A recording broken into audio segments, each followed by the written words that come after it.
মুহূর্তে কুমিল্লা আদর্শ সদর উপজেলাধীন ৩ নং উত্তর দুর্গাপুর গ্রামের উত্তর দুর্গাপুর এলাকা নোয়াপাড়া গ্রামে এক অসহায় বৃদ্ধ পিতামার নির্মমতার সকলকে জানাতে এসেছি।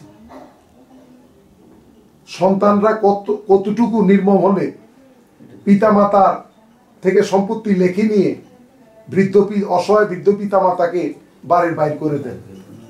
এখন বর্তমানে সেই অসহায় নুরুল ইসলাম ও তার স্ত্রীকে নিয়ে নোয়াপাড়া গ্রামের একজনের আশ্রয়ে অবস্থান করছে। আমরা সেই বৃদ্ধার কথা শুনব। বলেন আপনি কি হয়েছে?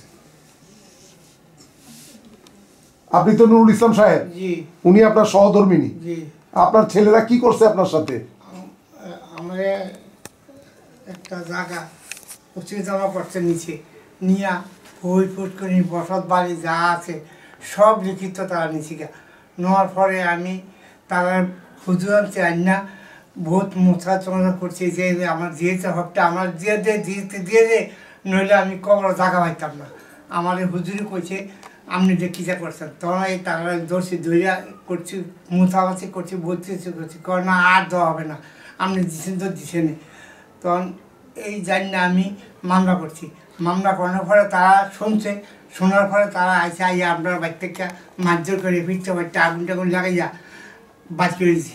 আপনি কি সমস্ত সম্পত্তি ইচ্ছাকৃত দিচ্ছেন না ষড়যন্ত্র করে নিচ্ছে? ষড়যন্ত্র করে দিচ্ছি।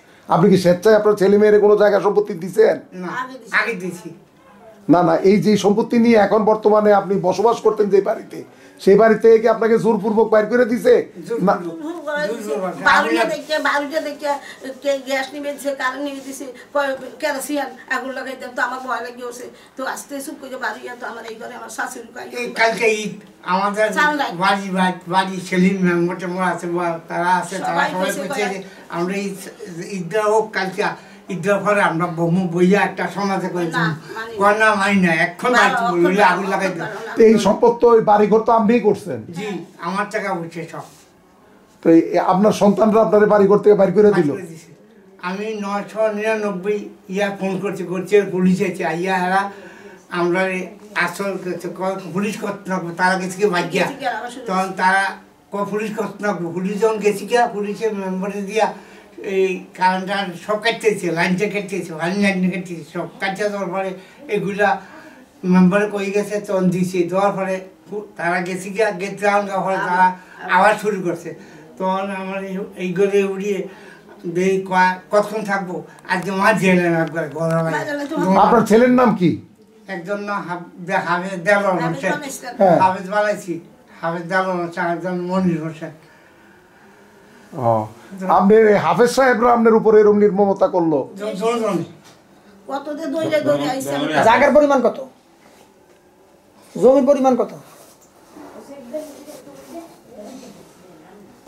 আপনার এই ব্যাপারে আইনের যে আশ্রয় গ্রহণ করলেন, এরপর তারা কি করছে? এরপরে তারা যায় কোর্টে হাজিরা দেয়। আমরা হাজিরা সমস্যা খালি সমস্যা আজকে 2 বছর হয়েছে সমস্যা যেতেই বলছে জানি না আজকে 3-4 দিনও জায়গাটা বিক্রি করে দিচ্ছে। আপনি না আদালতে আইনের আশ্রয় গ্রহণ করছেন, কিভাবে জায়গা বিক্রি করলো? এই তো তারা জানে কিছু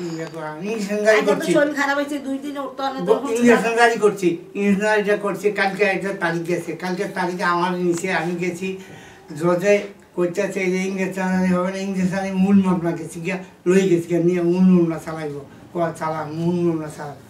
আচ্ছা, কি কই আপনার থেকে আপনার ছেলেরা দলিল নিল? আপনার থেকে যে দলিলটা নিল আপনি কি স্বেচ্ছায় দলিল দিচ্ছেন? অচিতমা করতাম, অচিতমা লই গেছে, অচিতমা করে নিয়ে এরপরে সব লই গেছি গা। আমি তো কই যাতাম না স্যার, বসত বাড়ি গোল ফুটকুনি খেয়ে তাতে যা আছে সব রেখে। এখন কি এই সম্পত্তি আপনি ফেরত চান? ফেরত চাই।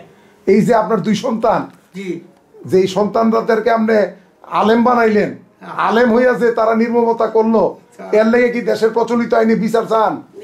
বিচার চাই। তারা